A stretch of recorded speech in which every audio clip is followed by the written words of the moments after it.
Like if you reel it faster, it'll plane up to the surface, kind of like a typical spinner bait.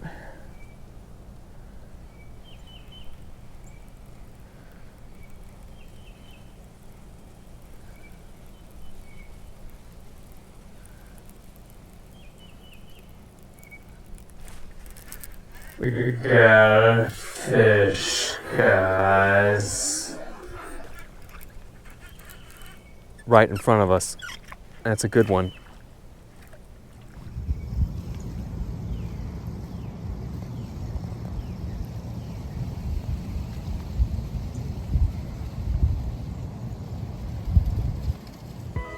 All right, people. Welcome to Cross Country Bank Angler. Today I'm out here on a cool, breezy, late winter, early spring day where this is basically like one of the last days of spring or winter.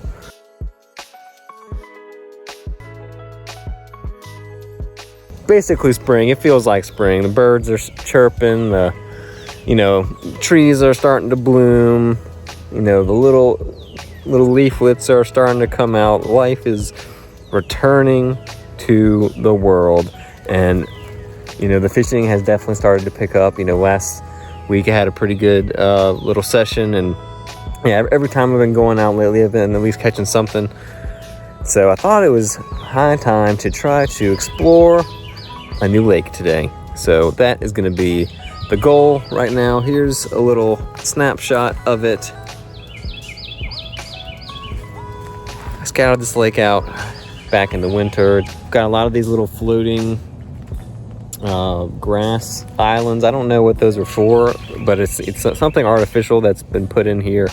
I don't know if that's supposed to oxygenate the water or what, but they're in here. Maybe it's just decorative. There's some fountains or aerators, I would say, not really fountains, because you sort of see bubbles at the surface as opposed to actual water shooting up. So got some targets to cast to potentially with all these little islands. Also fairly stained water. All the lakes around me for weeks now have been pretty stained. We had a rainy winter. Not unusual in a lot of places around the country, but it is kind of unusual for here. Usually we don't have so much rain that the lakes get that more, get more stained than normal. But this year we did. So anyway, I'm going to start, I brought a couple of different setups with me today, so we're just gonna, try on a few lures, cover some water, search for some fish, hopefully we can catch some bass or bluegills or crappie, or who knows, maybe there's pickerel in here. And if things start going well enough, then I'm going to talk a little bit more about kind of my process of breaking down some new water like this, and hopefully you can learn a thing or two from this video. So with that being said, if you make it to the end of this one and you like what you see, you should definitely subscribe to the channel. We've got weekly fishing videos here at Cross Country Bank Angler. All sorts of bank fishing and lure fishing, ponds, creeks, rivers, wading, bass fishing, ultralight, bait finesse, fly fishing. If you like any of that, like I said, hit that subscribe button. It really helps the channel out, helps the channel grow. And with that being said, you never know until you throw. So let's go.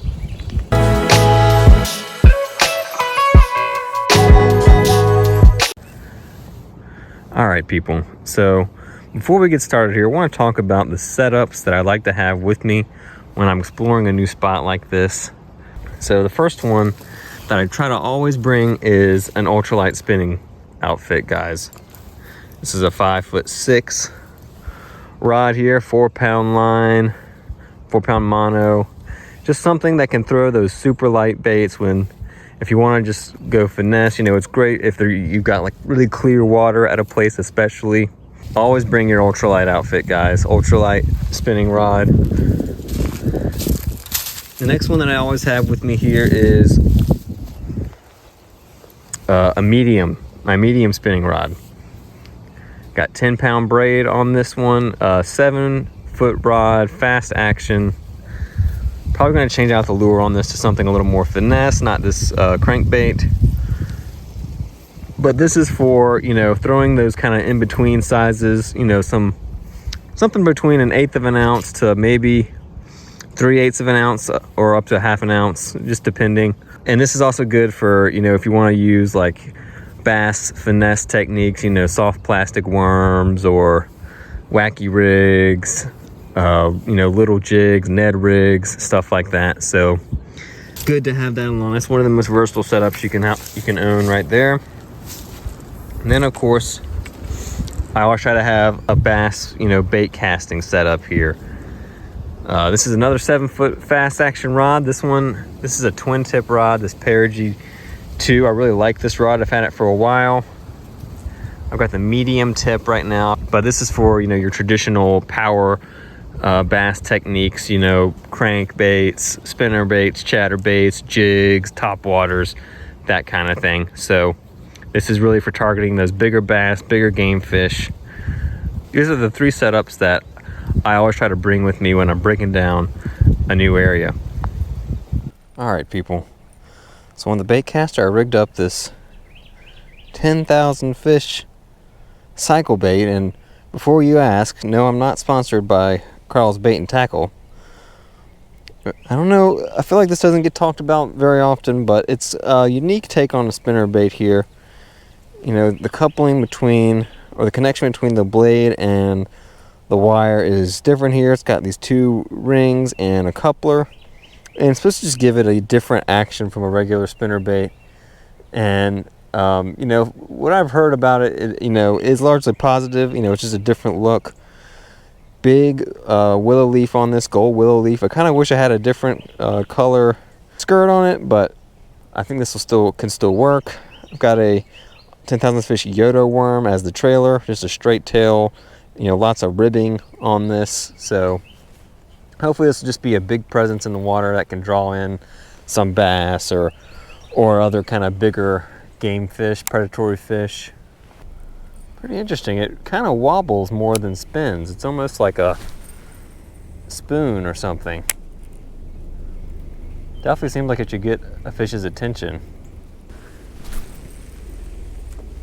But like I said, it's kind of cold today, honestly. It's the coldest day we've had in a while, so these fish could be a little bit shut down.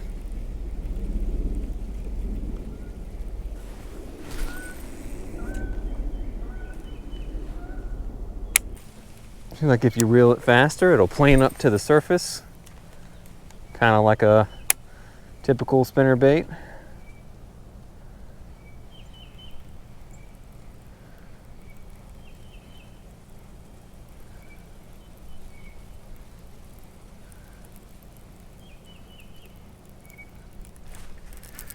We got a fish, guys. Right in front of us. That's a good one.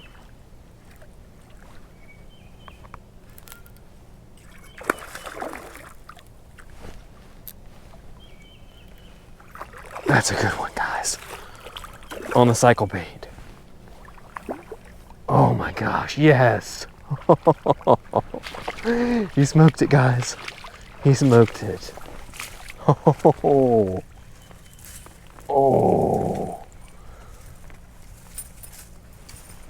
Holy sh! Oh my gosh, guys. This is a giant. Woo! Look at that, guys. On the cyclebait, we were doing a slow, steady retrieve near the bottom, and he hit it pretty close off the bank. Right in the side of the mouth, perfect. Hook up there. Dude! He is giant. Yes, or she, that's probably a female. Beautiful fish, guys. Look at that. Oh my gosh, we gotta put that on the scale. That could be a 4, 5. Dude, cyclebait, 10,000 fish. Let's freaking go. That's a beautiful bass, guys. Oh my goodness gracious. That is what we came here for. Exploring new spots, guys. Exploring new spots. Look at that fish. There she is. I'm just giving her, you know, not a whole lot of water, just 10 seconds or so, just to keep her oxygenated. Wow, that is a nice fish, guys.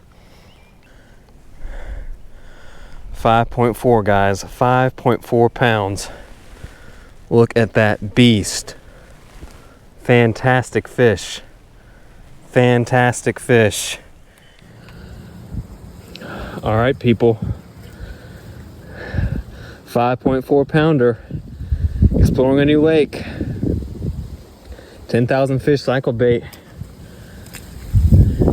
Biggest we've weighed in a long time. Let's get him back in the water. Get a good release.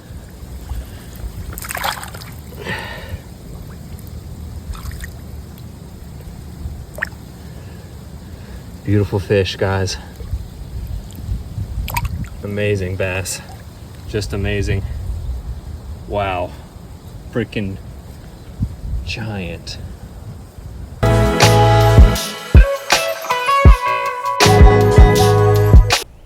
All right, guys, this thing just caught a freaking chunk of a bass. So we've got to keep fishing it after that. We were doing a slow retrieve when we got that hit, so I'm going to try to go fairly slow with this thing.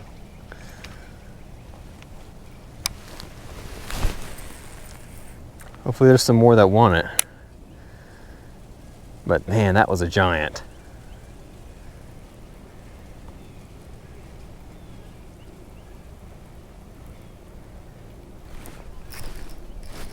There we go. Next cast. You're kidding. Next freaking cast. It's another good one. Wow. Next cast.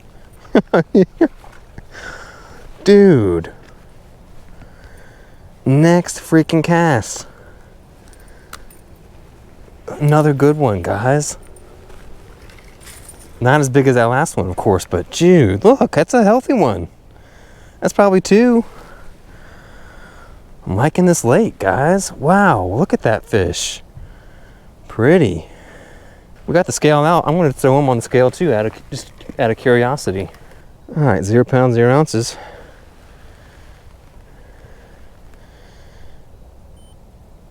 .4, guys. Another solid one. Literally the next cast. Literally the next cast. On the cycle bait. I think I'm starting to like that thing, guys. Beautiful bass. All right. Let's let this guy go. Another good one. There he is. See ya, buddy. Beautiful bass. Love to see it, guys. Love to see it. This is what that early spring fishing is all about. Just getting out there, seeing how active the fish are. And wow, 2 casts in a row, guys. I don't know what else to say other than that. 2 casts in a row. All right, people, so we just moved to another area of the lake where we should be able to make a few casts. Something that you want to do when you're exploring a new spot, guys, is cover as much water as you can at the new lake until you start finding fish. And you know, we caught those 2 nice bass so far on the cycle bait, but you know, the bite sort of shut down there after a while, so I decided it was time to go ahead and keep moving. Having these muck boots is definitely helpful today. Also, I've been able to kind of get out. You know, there's lots of brush kind of along the bank, so just being able to get out a foot or 2 kind of into the water can make a big difference.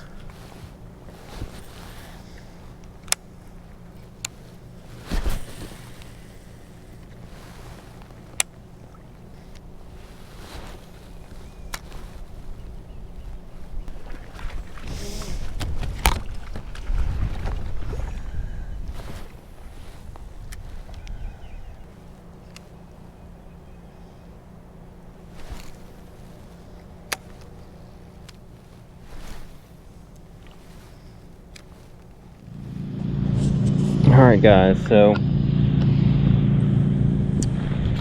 I'm about to give up on this lake. It's been like 3 hours since we caught those bass earlier. No clue what happened to the bite. It was just like the clouds blew away and suddenly the fish just would not hit anything. So I'm gonna give it a little more time here. We're at this back end of the lake where it's kind of protected from the wind. And I'm gonna throw this little curly tail grub, kind of a black and yellow, 1/16 ounce on the ultralight here for just 30 more minutes. And if it doesn't work, then I'm going somewhere else. I'm not gonna waste my time here. It's kind of ridiculous. I don't know. I've never had that happen before. Just catching something, a really exceptional big fish and then just not getting hardly anything.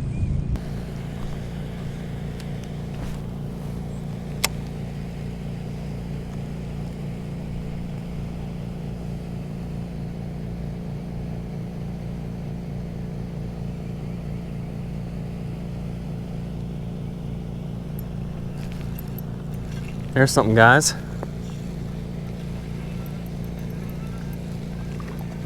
Get out of there. It's a bluegill. Fish number 3. Okay. On the curly tail. Holy crap. I needed this fish, guys. I definitely needed this fish. Dude, he choked on that thing. Alright, there we go, guys.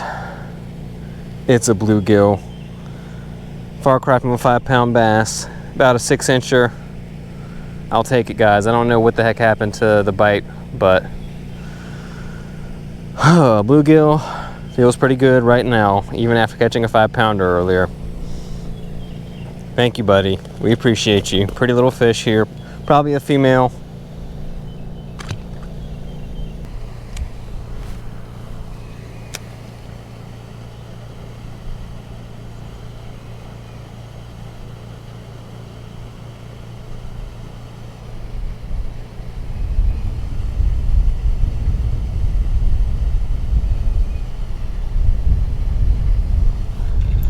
There's a fish, guys. Feels better. Oh, whoa. Look at that. Wow, guys. Look at this bluegill. Beautiful. Look at the colors. Look at the chest on that fish, guys. That is a really colored up fish. Wow, he smoked it. I mean, that one really fought good too. Oh,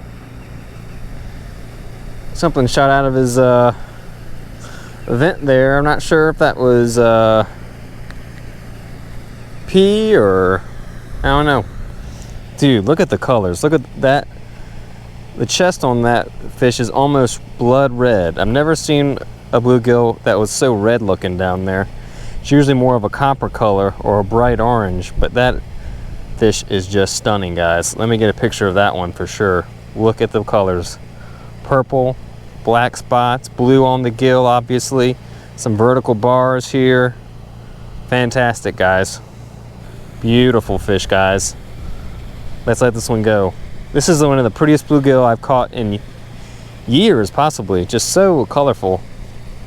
And out of this dirty water, too. I'm kind of surprised. Thank you, buddy. Look at the presentation on this, guys. It's just, I think this is a Bass Pro Shops brand. Curltail shad, I think is what it's called. I'll have to look it up, but you can see we got black on top, chartreuse belly, and kind of a tail that's sort of a mix of both. I really like that color combo for ponds, especially when it's dirty like this.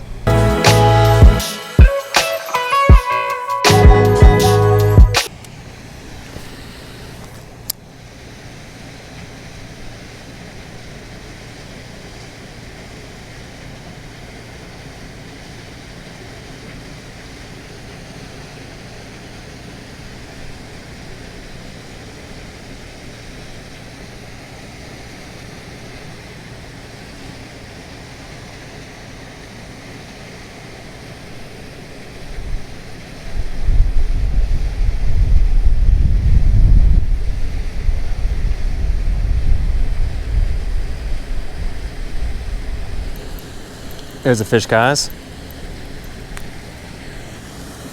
It's a little bass. Another bass showed up. Small one this time. Went from 5-pounders to little dinks. About a 6-incher. I'll take it, guys. Like I said, it just got so slow. So, I'm not complaining. Thank you, buddy. Interesting. All right, people. Well, it's time to go ahead and call it quits here. Been out here exploring this lake for most of the day. And, you know, it was kind of a weird place, a weird day. I mean, in a way, it was a great day, right? Because it started off so strong. I mean, we caught a 5.4 pounder in like the first 20 minutes. Next cast, we caught a 2.4 pounder. You know, 2 nice bass. So, you know, when you get that kind of result early on, you think, okay, it's going to be one of those days where you're just going to get into a bunch of fish and they're going to be really turned on, really feeding well. But that didn't end up being the case at all. I mean, we went hours without a bite after that, throwing the same lure even that had caught the fish. And then, of course, we lost it. But, you know, similar lures didn't work. We tried the wacky rig, you know, kind of something slower. Since we have all these targets to cast to, those floating islands that I was talking about. You can kind of see one back there. There's a bunch of them here. Didn't work at all.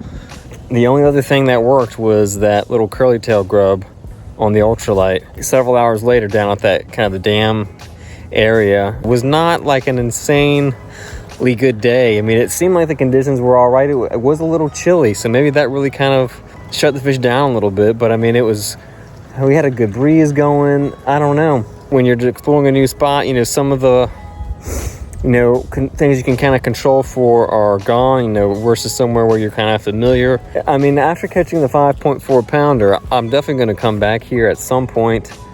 Probably, you know, could be a good lake to try in the summer. I'm seeing all this gunk along the edge here. Some areas where some lily pads are starting to come up. I think this could maybe be like a really nice topwater lake for the summer. And definitely a snaggy lake too. Lost several lures today.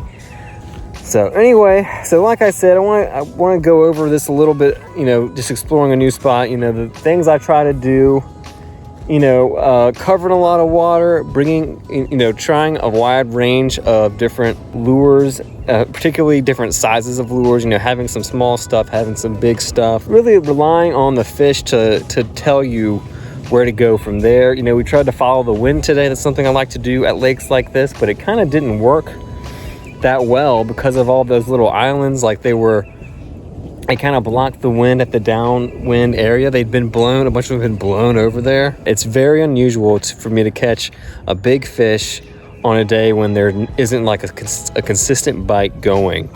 So anyway, I'm really grateful for that fish though. Great way to start the year here. That was definitely bigger than any bass that I put on the scale last year. Anyways, it was cool, guys. Go out there and explore, challenge yourself, learn some new waters, try some new techniques. You know, we tried some new lures today, and you'll become a better angler in the process. So with that being said, thanks for watching Cross Country Bank Angler, and I hope to see you next time. Peace.